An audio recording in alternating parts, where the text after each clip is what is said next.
This is the top school bus mechanic in the state of California. His name is Michael Schreiner, Jr. He works for the Apple Valley Unified School District. Michael was named California's best mechanic at the California Association of School Transportation Officials competition held at Lake Tahoe. Michael Schreiner's first such competition. Were you surprised at your success first time out of the block, or did you feel pretty well prepared going in? I felt prepared. Still, there's an element of not knowing how the competition is going to go. Getting through it, though, I was really confident, but I didn't want to set myself up for failure and think I'd won it. So I kind of mentally was preparing myself for a second or third place finish and was ecstatic when I was announced the winner. What exactly does the competition involve? It's a competition where they inspect the buses, they do the undercarriage, the interior, the exterior. There's a technician part of it where they're identifying or problem-solving subjects that have come up or issues that have come up.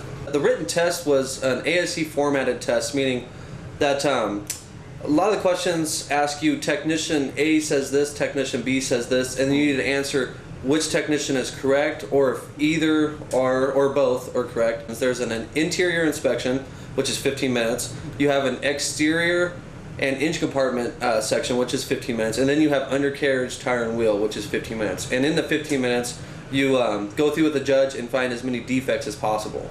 You know, all three of them were equally challenging because of the time factor. These were older buses that have been in service, so there were several defects. And one of the sections is used as a tiebreaker if you were to tie on points with another competitor. And the way that works is the faster you get done, it goes for your score. So on the one section I knew was going to be the tiebreaker, I tried to rush through, and I kind of probably found a few more things, but I wanted to save some time in the bank. In November, we're going to be attending the NAPT, which is National Association of Pupil Transportation. They're doing the international competition for Mechanics Best. It's the international best competition. On this level, most of the competitors are state inspectors from across the country where they get paid to do it for a living. So it's definitely a little intimidating, but we're studying and I think we're going to be well prepared. And Mike will be competing against competitors from all over the United States and as far away as Canada. Okay. So do you have homework to do before? Tons. Oh, really? Tons. You know, this competition I was a little more prepared for because being in California, the laws were going to be specific to California school buses. Now, on the federal level, California incorporates a lot of laws that don't apply federally, or they go above and beyond. So now I'm going through the federal handbook and studying this up so I can be on an even board with everybody else across the country. Mike, how long have you been a mechanic with the Apple Valley Unified School District? I've been with the district for about 8 months now, I believe, maybe a little bit longer. But Michael Schreiner, I always associate that with a person who's been here a long time. My father's been here 20 some odd years as a diesel mechanic also.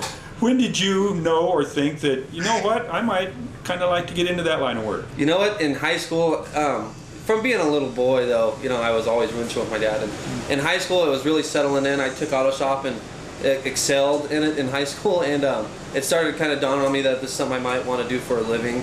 So fresh out of the gate at 18, I went into the industry. What are the day in and day out routines? I mean, I obviously check the oil and tire pressure, this type of thing, but what all does your work entail? What does it involve? Here's very specific, because I've been in almost every facet of the diesel industry.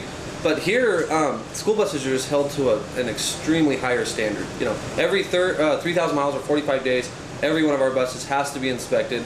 And an inspection on a school bus is extremely detailed, bumper to bumper, top to bottom. You know, everything has to have eyes and hands on it. So there was definitely a learning curve getting into here. I had a lot of experience coming in, but the mechanics here, Tom, Tim, and my dad, Mike, have showed me a great amount on buses specifically, you know, what to look for and what are common things.